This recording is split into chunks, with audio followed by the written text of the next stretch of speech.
All right, good morning. We are down to the last 2 days of Chemistry 223, so hang in there.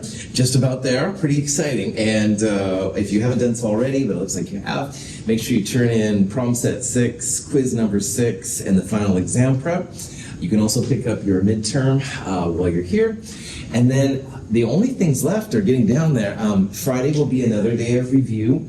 If you have anything late that you need to turn in, which I don't think anybody in this classroom does, but if you do, turn it in by Friday. The extra credit closes Friday.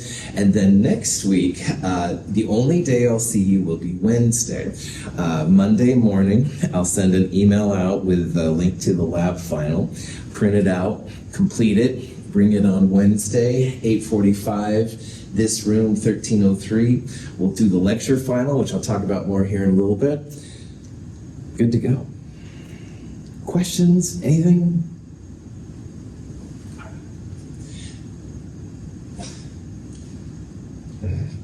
Excuse me, station identification. A little technical issue here this morning. Did I tell you it's only 1 week left? Just to let you know, yes.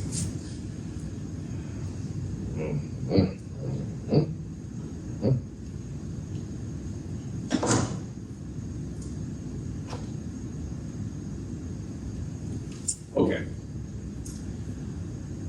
Sorry about that. Anyway, joy.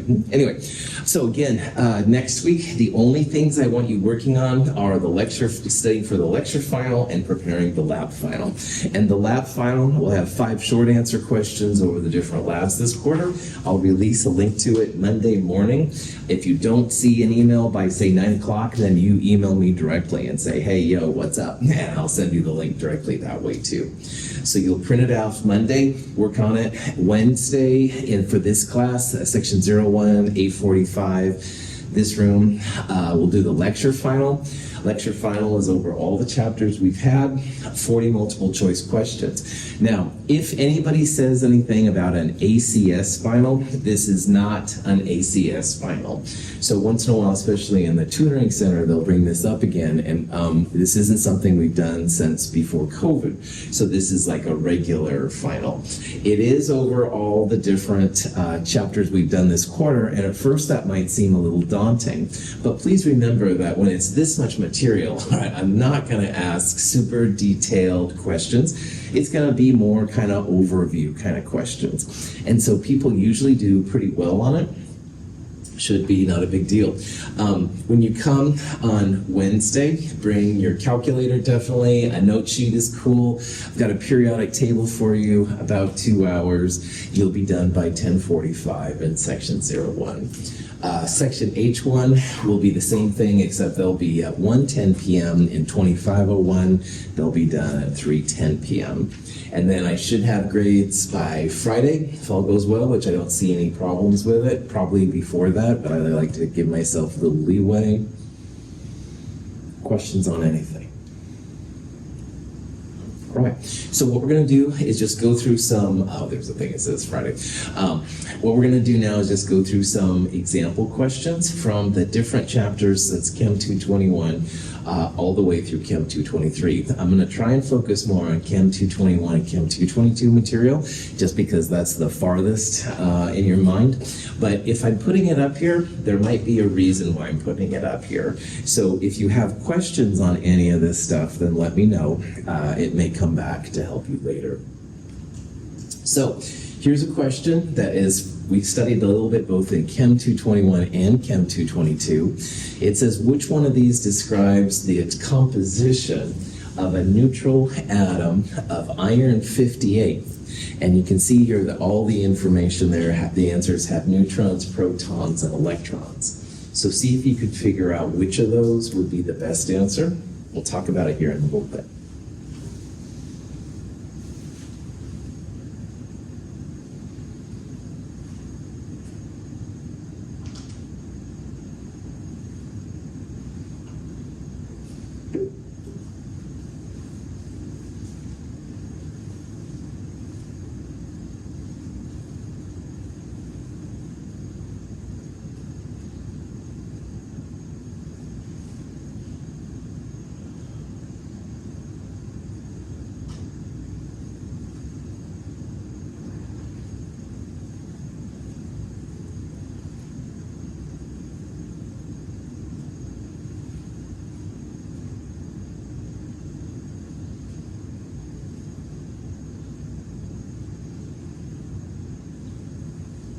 Okay, so iron on the periodic table is Fe.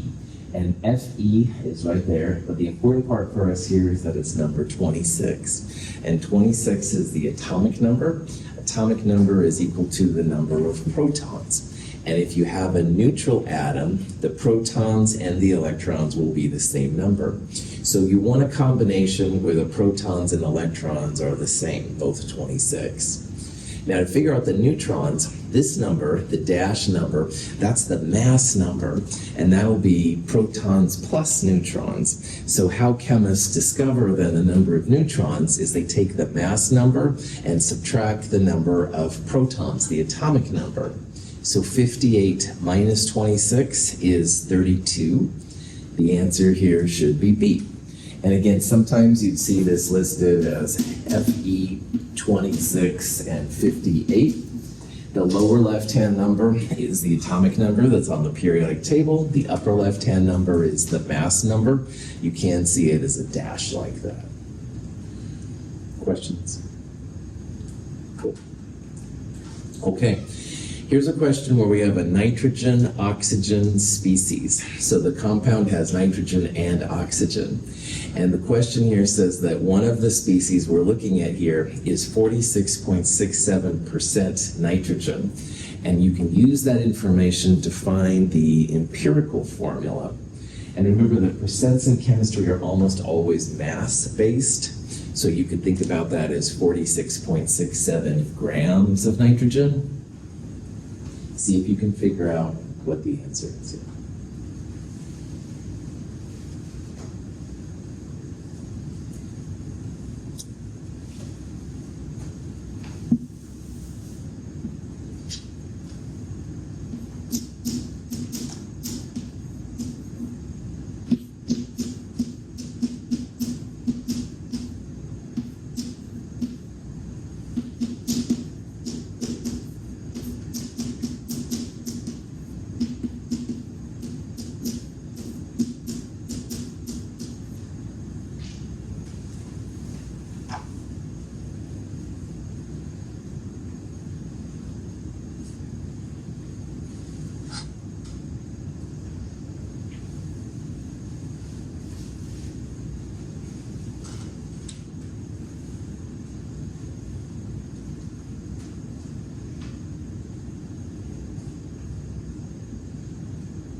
Okay, so in a chemical formula, like H2O or N2O, whatever. Those are mole ratios. They're not mass grams ratios. So it doesn't say like 2 grams of N to 1 gram of O. It says 2 moles of N to 1 mole of O. So when you have things in mass, like these percentages, you've got to turn them into moles. That's a big time part of it. So up here on the board, I started the process. I would assume 100 grams, so that way you've got 46.67 grams of nitrogen, and you can turn that into moles by dividing by 14.01 grams per mole. And then whatever 100 minus 46.67 is, that would be your grams of oxygen, divided by 16.00 to get the moles of oxygen. And you can then compare the moles of N to the moles of O, and they come out to be almost exactly the same number. I had the N was a little bit smaller, but you can see that's such a small difference compared to everything else that it's basically 1 to 1. So that means that the empirical formula of this compound is NO. If it was a compound, it would be nitrogen monoxide. But empirical formulas maybe are different than the molecular formula. Maybe it's N2O2 or something like that. But you can at least find the smallest whole number ratio. Good to go. Any questions? Cool. Now, here's a question that looks like it should be pretty chill, but there's a small trick in it. We're mixing nitrogen and hydrogen together to make ammonia, NH3. And we're starting with 10 moles of N2 and 25 moles of H2. And the question is, how much NH3 should we be making? Now, when you see a question like this, where there's 2 reactant amounts, these hopefully are screamed to you that it's going to be a limiting reactant problem. So one of them is going to create less product than the other, and you should really check them both out to see which is the best. So see if you can figure out what the best answer is here, and we'll talk about it in a little bit.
So let's say I invite you all over to my house, and I say, hey man, let's all have garden burgers. I'm a vegetarian. But anyway, I look in the refrigerator, and I have 5 buns. Perfect. All right, no problem.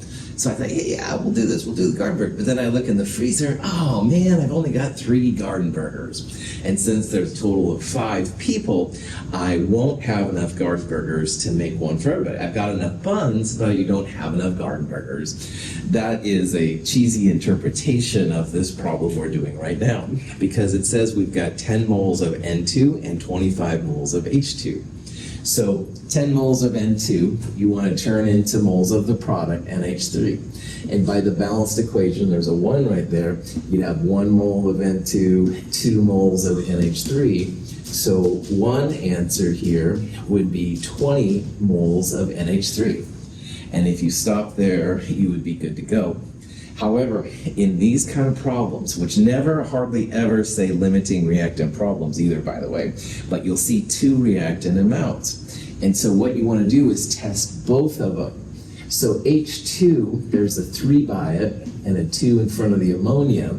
25 times 2 over 3, you get that 16.7 number, which is the moles of NH3 from the hydrogen. So just like I had 5 hamburger buns, but only 3 garden burgers, so you could make 3 sandwiches for your friends, if you will. In this case, 10 moles of N2 made 20 moles of NH3, but the 25 moles of H2 only made 16.7 moles of NH3. So it made less product. So in chemistry, this is super important. The H2 here is the limiting reactant. It's creating less ammonia than the other reactant, N2. So if H2 is the limiting reactant, then N2 would be the excess reactant. And really important to chemists, the 16.7 number is called the theoretical yield. It's the maximum amount of product that you're going to be able to make under these conditions. So 16.7 is the maximum amount. And if I said, hey, Edgar, I'm going to make you 20 moles of NH3 and I can at the maximum make only this one, Edgar should fire me. All right, this is just bad chemistry at this point. So it's an important concept, all right? These questions never hardly ever say limiting reactant, but if you see 2 reactants, all right, those are the kind of questions where limiting reactants will pop out. Questions? Cool. Anyway. Which of these would be the best conductor of electricity in aqueous solution? Now, conductors of electricity can be important. These are ones that completely ionize. So see if you can use our information from Chem 221 and maybe even our information from Chem 223 to answer this question. Which one of those breaks up 100% into the ions?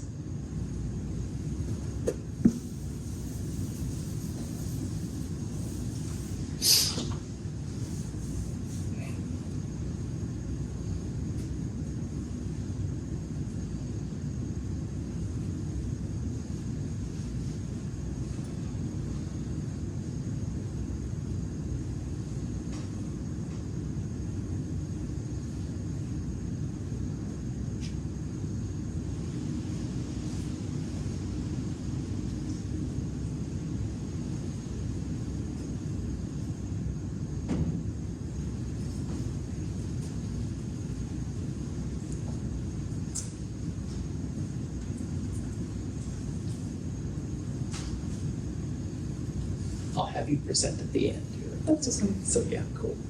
Good to have you.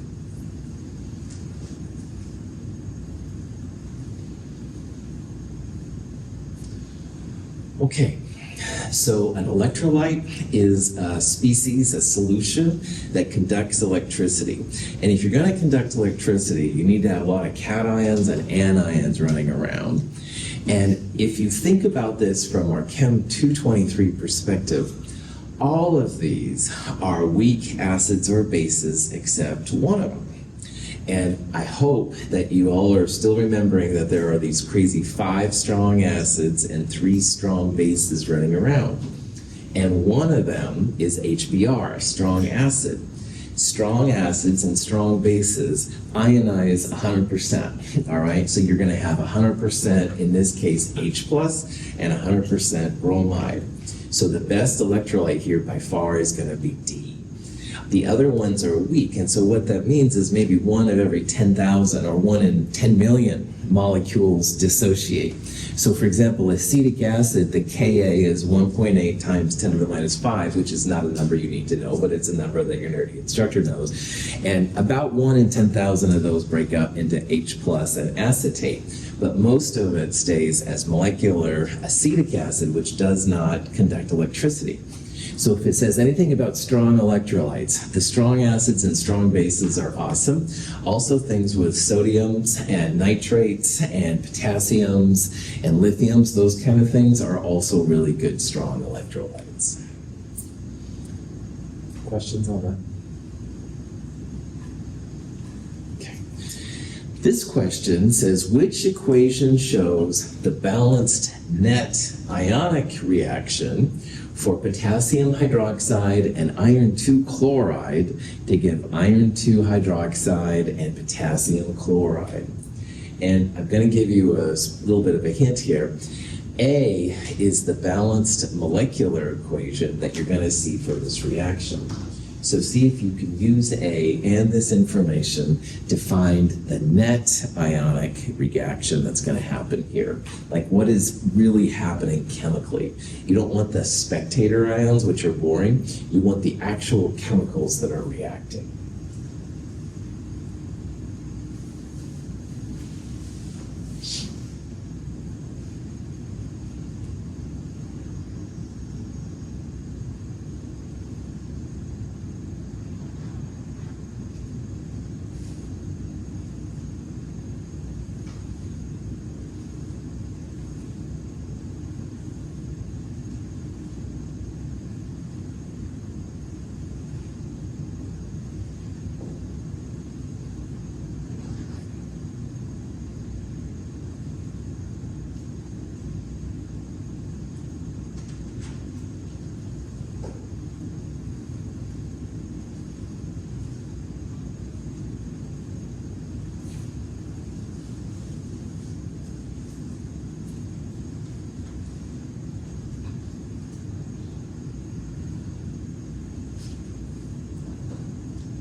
Okay, so in this reaction, the overall molecular equation is A. So what's happening here is potassium hydroxide, which has that potassium ion, and it's a strong base, totally ionized. It's totally AQ. And that goes to iron 2 chloride, and most of the time chlorides are aqueous unless they're with silver, mercury, or lead, the group 1 or QA1 ions.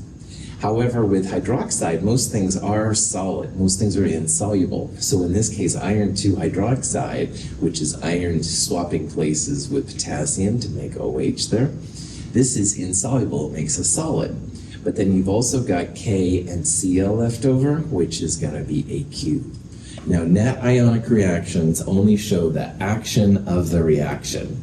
And so the solids, liquids, and gases don't break up, so they come down straight to the equation, the net ionic equation. And then basically whatever goes into making your solids and liquids will be the reactants. So here, that's going to be iron 2 plus from the FeCl2 and 2 hydroxides. So the K plus from KOH and the Cl minus from the FeCl, those are both spectators. They don't participate in the actual chemistry of the reaction. So the net ionic here would definitely be answer C.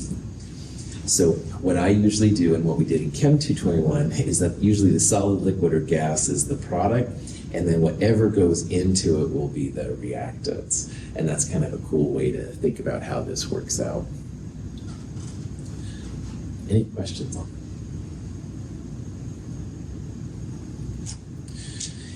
Here's a question about concentration, about moles per liter, the big M molarity. You've got 6.73 grams of sodium carbonate. You're placing it in 250 milliliters of solution, and even the molar mass is included. See if you can find out what the concentration, the moles per liter of this system is going to be.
Okay, so molarity is the king of the concentration units in chemistry. It's what we use on most of the solutions, like in QA1 and QA3 kind of stuff. So you've got to turn your grams into moles. So 6.73 grams divided by 106 grams per mole will give you moles. You also need to turn the milliliters into liters, and so 1,000 milliliters per liter. So that would be 0.250. And by the way, that little dot there shows that you have a 3 sig fig value, so just let you know that. Anyway, grams to moles divide by 0.250. If you got 0.254 molar or 0.254 moles per liter, cool for school. Questions? This is what the stockroom does when they prepare our chemicals, like in QA1 and QA3. Corey or whoever, if they wanted to make 250 milliliters, they would measure out 6.73 grams, dissolve it in water. So, yeah. Oxidation numbers help you to find what the charge is on certain metals. And so when you want to see when things are oxidized and reduced, the oxidation numbers can be pretty cool. Now, most of the time, it's something weird in the middle of a molecule. You can use the normal charges on the other parts to figure out what the charge or oxidation number would be. So see if you can figure out here what the oxidation number for manganese will be in KMnO4.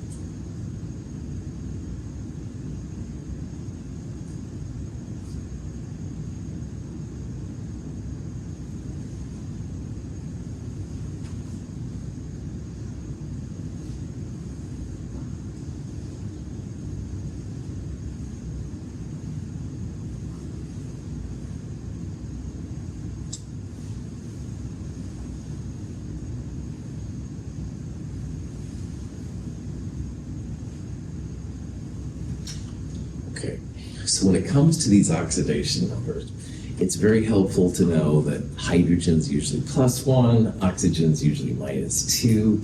The main group metals and nonmetals, the fixed charges, will usually apply here. So as an example, K is in group 1A, and all of those are +1. K should be +1 here too. Again, oxygen's usually -2. So manganese is the hard one because it's one of the variable charge metals and you don't usually know what it is. So the sum of all the oxidation numbers will equal the charge if there is one on the molecule. So in this case, if you add up the oxidation number of potassium plus the oxidation number of manganese plus 4 times the oxidation number of oxygen, that should equal 0 because this is a neutral compound. If this was +1, it would all equal +1, etc., etc. And since we know K, +1, and oxygen's always -2, you can then figure out what the manganese is going to be. And if you saw that manganese is going to be +7, pat yourself on the back. This is kind of the equation down here, like there's 1 potassium, so +1. We don't know manganese, but we know there are 4 -2 oxygens. And all of that should equal 0 because this is a neutral charge. So 1 plus x minus 8 equals 0. X comes out to be +7. Questions? Now, this one I'm hoping isn't too crazy, too far of a stretch. This is a delta H problem. And so to find these delta H values, you want to go delta H products minus delta H reactants. One thing just to remind you here, each one of these water values are per mole, all right? And we have 2 moles of water. So you want to make sure you multiply the water by 2. Also, delta H and delta G for that matter, values for the elements are 0. So you don't need to worry about the oxygen. So see if you can figure out then what the enthalpy will be for this reaction using those values. We'll talk about it here in just a little bit.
Okay, so this is a delta H products minus delta H reactants kind of question.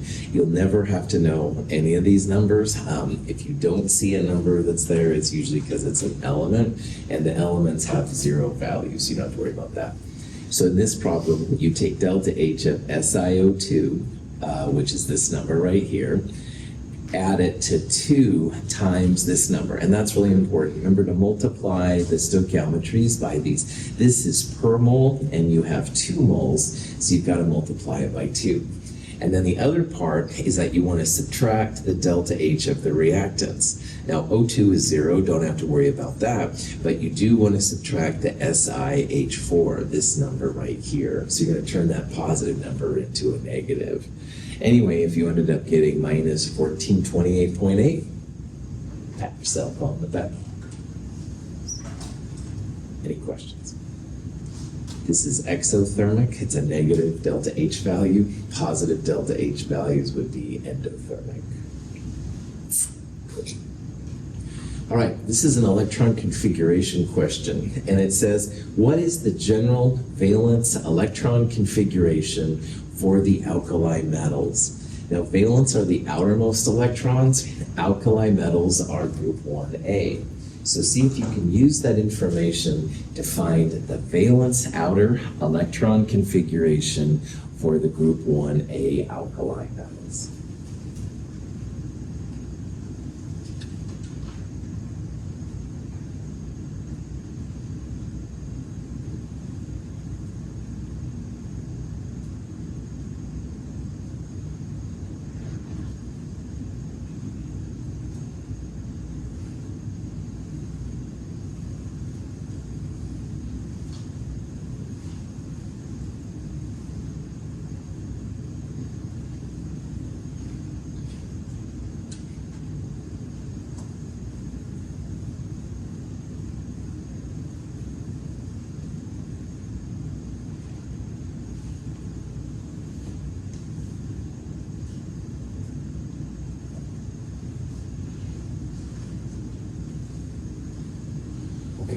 So in Chem 222, we talk about how the valence electrons equal the group number.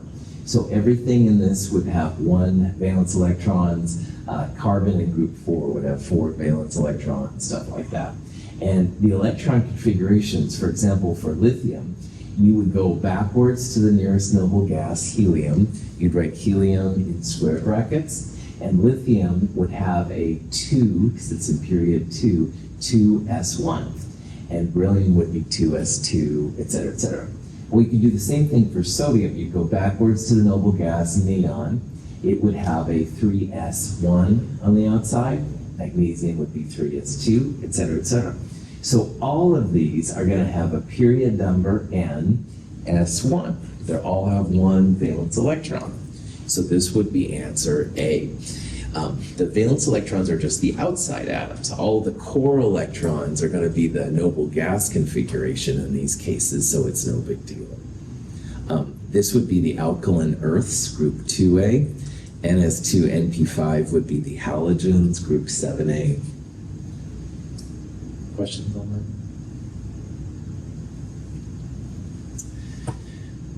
Largest size, or smallest size for that matter, is a cool periodic trend.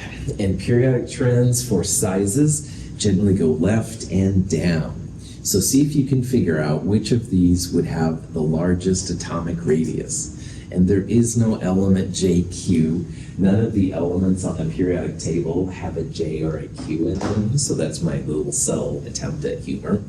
My apologies. So anyway, look at only A through D for this one. So.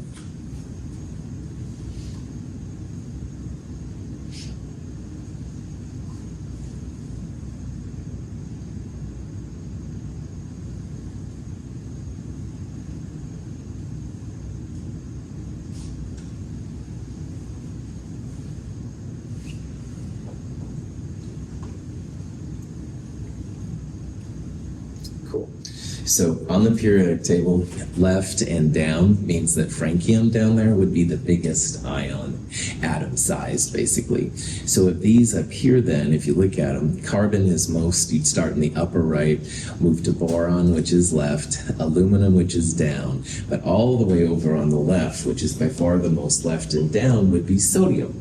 So sodium should be the biggest size. These periodic trends are not perfect, but they work better than they don't. If you don't have access to Google, you can then check this out and see what's going on. Cool.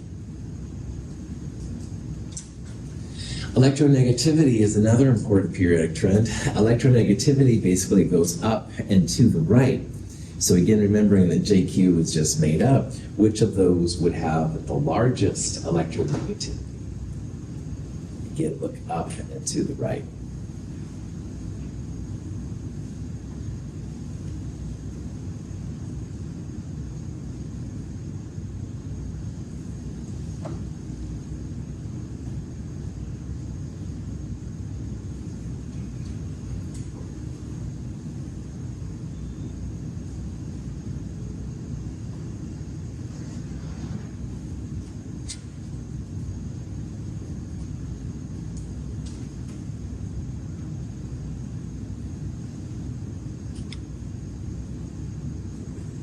So electronegativity is the desire of the atom to have electrons around it. And so up and to the right is important. Fluorine is the most electronegative of all.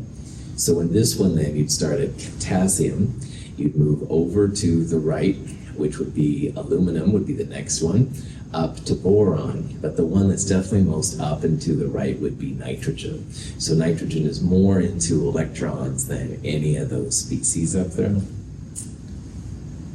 Questions? Lewis structures are used to use electronegativity.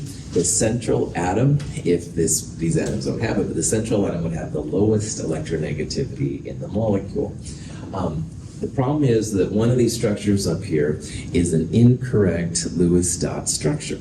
And so see if you can figure out which of those is incorrect. And I'll be honest, it has something to do with the number of electrons in this one. So look at those structures, think about the charges. We'll talk about this here.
We haven't drawn Lewis structures for a while, but if you need to do it, what you do is you count the valence electrons.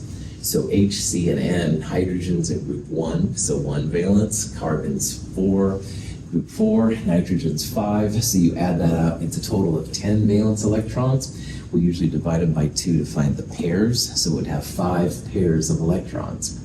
So next thing you want to do is figure out the central atom. It's always the atom of lowest electronegativity, and it's never hydrogen. So hydrogen right away goes on the outside, it's 2 electron wussy. And between carbon and nitrogen, as we talked about, electronegativity goes up and to the right. So nitrogen is more electronegative than carbon, so by default, carbon would be in the middle. So what you do with these pairs then, connect the outer atoms to the inner atoms. Those are bonding pairs, that's 2 of the 5 pairs. Now hydrogen can only handle 1 pair, so we're going to put the remaining pairs at first on nitrogen as lone pairs. That gives nitrogen an octet, which is 4 pairs around it. But you always have to make sure and see if carbon is happy. Carbon must have 4 pairs, and this carbon only has 2 pairs. So nitrogen is forced to share some of its electrons to make more bonding pairs. So HCN's structure, which is up there, is correct. All right, that's a good structure. That's kind of an overview of Lewis structures. Any questions on that? All right. The problem child on that list is NO-1. Nitrogen has 5 valence, oxygen is 6, and there's an extra electron inside there. So there's a total of 12 valence electrons, or 6 pairs. There's no central atom, so you just put them around there. Oxygen's more electronegative, so it's going to take as many lone pairs as it can. I now have 1, 2, 3, 4. I have 2 more pairs left. I'm going to put the 5th and 6th pairs on nitrogen. I'm now out of electrons. However, nitrogen only has 1, 2, 3 pairs. You need to make 1 more pair to make it happy. So NO-1 does not have a triple bond. NO-1 has just a double bond. This one is actually NO+1. When you figure it out, you've got 1 less pair and you do make a triple bond. But NO-1 by itself would have only a double bond. So this is kind of a real fast shotgun kind of approach to Lewis structures. Any questions on that? Okay. At this point, I'm going to hand the place over to Dylan. Dylan's going to do a quick presentation on some of the stuff she does. It sounds pretty exciting. Dylan, you ready to rock? Yeah, I was just dealing with something. I totally understand. 1 week from today and we're all done, so just keep thinking that. So, yeah.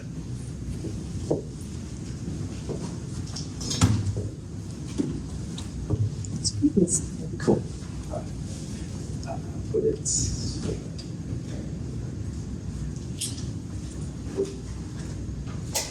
ready here. I'll put on that. This is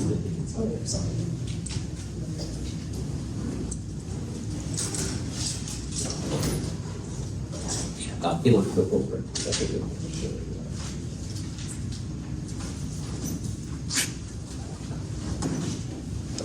Okay.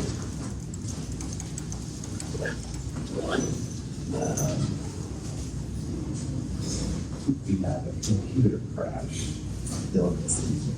Let me see if I can look it up.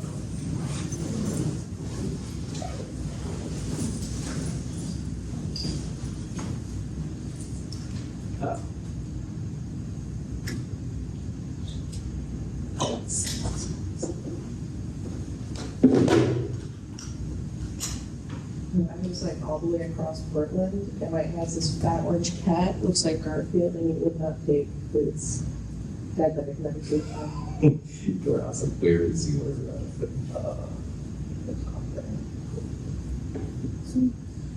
so well,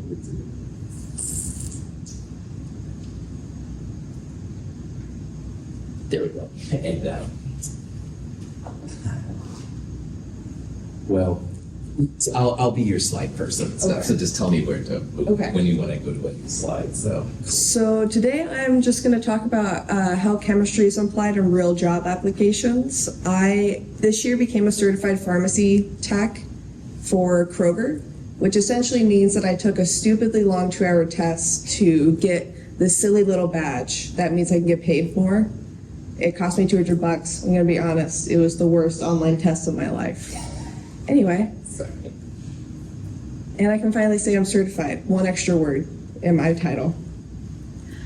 So the number 1 thing that we look at in pharmacy, and I don't do compounding. That's one aspect. There are 2 types of pharmacy. There's compounding and regular. And the most compounding I do is using this little machine here, which I'll go a little bit more into. But what we look into is that some medications in retail have to be mixed by hand. This is usually with kids' antibiotics that they refuse to take a pill or they're too young to. We will mix a certain amount of water. Some pharmacies aren't as lucky as mine and have to do this by hand, where they have to count out the mLs of a liquid and then mix it up with a powder to create, like some of you might take amoxicillin as a kid, cephalexin, that type of medication for illness. We can also help. This is mostly with compounding, with removing allergens from medications, changing the dose or flavors. We've had to change doses a few times because doctors don't realize They don't take in variables such as the weight of the kid or allergies or height, and we have to adjust what medication they take or what the dosage should be. Because if you give a kid medication that's too strong for them, it can make them even sicker than they already are. And we have a lot of times, this is a lot of time I hear this with compounding, where if you have a kid that's struggling to swallow a pill, but they need the medication, compounding pharmacists can change it over to a dissolvable, a liquid. They use a mortar and pestle for this. I honestly haven't dealt with this yet because I work retail, but I am going into pharmacy school in a few years, so I'm sure I'll have to deal with it at some point in my near future. You have about a minute left. I'm sorry about this. This is faster than That's Icon Machine. Gives me the liquid amount I need, helps me. There's flavors. We don't use the flavors in my job unless you're a compounding worker, but it's an expensive machine that we use. Very cool. Lets us know we need to mix it and mixes it with us. Okay. We have to deal with drug interactions. This means that if you're taking a drug like an atorvastatin, you can't have grapefruit juice. Lets us know how it interacts, how it combines, what foods you can't take, what you can. If you have an antibiotic, you can either take it with food or without dairy, with dairy. Tons of variables. Your pharmacist usually talks to you about this at the counter. That's why it's important to know about these before you leave the pharmacy with your meds. In a nutshell. Medication storage, the vials you're given your medication is not just for fun. I've seen girls try to make their medicines look aesthetic and cutesy without realizing that the pill bottles do have a purpose of protecting the meds from sunlight. And if you take your meds into a different type of bottle, there's a risk that it could degrade your medication over time and ruin it. And also it keeps the label on it, on your meds, so you know. It's you don't want to rip that label and lose it. But yeah, chemistry matters in pharmacy. Gives us a way of having a safe and accurate measurement and dosage for all ages, not only kids, but also elderly patients as well. A lot of times we work with living facilities, like senior living facilities, so we have to give them instructions on how to provide the medication for patients, whether that's crushing it up and hiding it in food, which I've seen before. Feels very sketchy. I will say to hide medication from patient. Do not tell patient you're giving them meds. Don't want to know what happens down there. We also need to focus on, like I said, grapefruit juice or alcohol. I've had a ton of patients who have been like, can I drink with this? Because I'm going to a party, and we're like, take it after the party. We don't want to know what happens to you after that.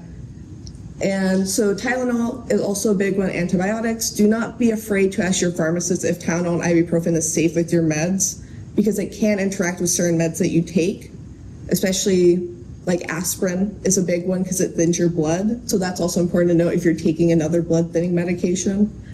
But other than that, one last thing I wanted to point out is that if you are ever traveling and feel sick and you can't get a hold of your doctor, do not feel afraid to ask a pharmacist in the area. They have a doctorate, they have a degree in meds. So if you do feel sick or you're unsure what to do with your medication, any local pharmacist is there to help you. I've seen a lot of people struggle to get a hold of their doctor, but a pharmacist is kind of just like a free doctor you can go to just for advice on meds. All right. Thank you, Dylan. I'm sorry that was so fast. Like that. All right. Thank you all for being here. Turn in your stuff before you leave, and you are good to go. Thanks for hanging around to watch Dylan. Have a good day.